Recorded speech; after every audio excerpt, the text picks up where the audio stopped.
I want to have this look like it's sepia, like a stagecoach is about to drive across, being driven madly by a stagecoach driver evading the bad guys. Well, how do we make it look like an old-time John Wayne film? We're going to add a sepia tone to it. First thing that I do when I'm changing the color of a clip is I'm going to go up to the color board, saturation, and I'm just going to pull color all the way out. Notice that I've desaturated that image.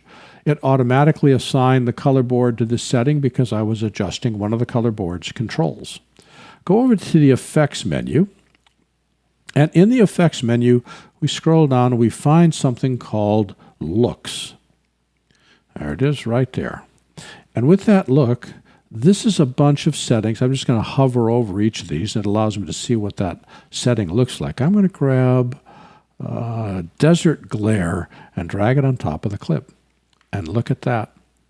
First, I took the color out so the desert glare does not interfere with any of the existing colors. It starts with a black and white image, and then I applied the look.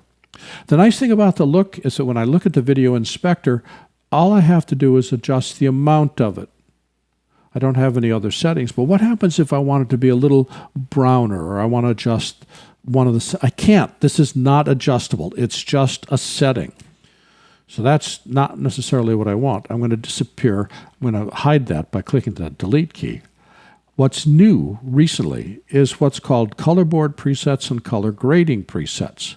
In the color board presets, let's say that I want to have this look dry. Click and drag over here. Okay, now we're starting to get that, but if I go to the color panel, here I see that I have the settings are applied to the clip. But I can adjust the settings. I want it darker. I want to have it be less bright. I want to have the saturation be a little bit higher. The difference between looks and the presets is the preset applies a color setting which we can then change. This is much better than simply applying a look, but there are different looks than there are presets. And there's two types of presets. One preset is on the color board, that's here. Another preset, let's get rid of this, is the next one down under color grading. And let's just say that I want to have this be, deep mids with setting. There we go. We'll just drag that across. Now, when I go to color adjustments, I see all the individual settings and I can tweak these. So I say I don't want that much of a tint, or I want the tint to be different, or magenta or green or whatever, or I want to have the highlights tinted differently. The really cool thing about these presets, especially if you don't know a lot about color, is that you can apply the preset and then manipulate it so it gets you close to what you want, and then you can make individual changes, tweak a particular setting, because everything is tweakable once you've applied that particular effect. This was an excerpt of a recent Power Up webinar called Video Scopes and Color Grading in Apple Final Cut Pro 11.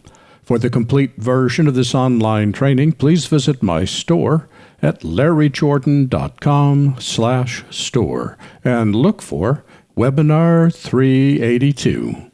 By the way, when you need to stretch your training dollars, membership in our video training library saves you money and time.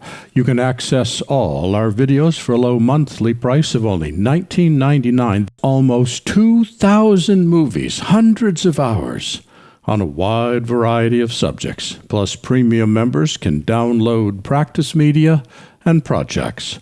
Our training covers a wide variety of software, and it's updated monthly. For more information, visit larryjordan.com/membership. And thanks